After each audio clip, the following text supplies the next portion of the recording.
Идната влада, предводена од СДСМ, наследува полн буџет од над 180 милиони евра.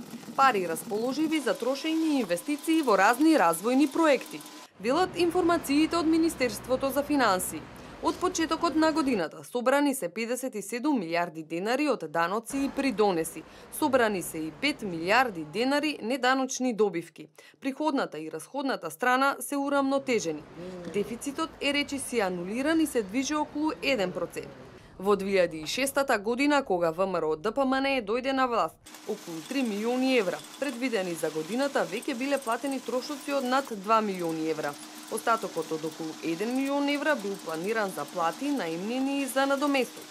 Ова значи дека владата немаше пари за плаќање на другите финансиски обврски кои се натрупале во изминатите месеци.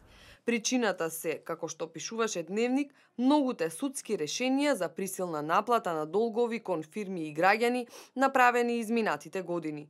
Кон крајот на август 2006 година, по присилната наплата на доспеани долгови направени пред 2006 година, сметката на владата беше блокирана откако се активирале две решенија за присилна наплата на долг од околу 422.000 евра, побарувања кон вработени од јавното предпријатие Гама.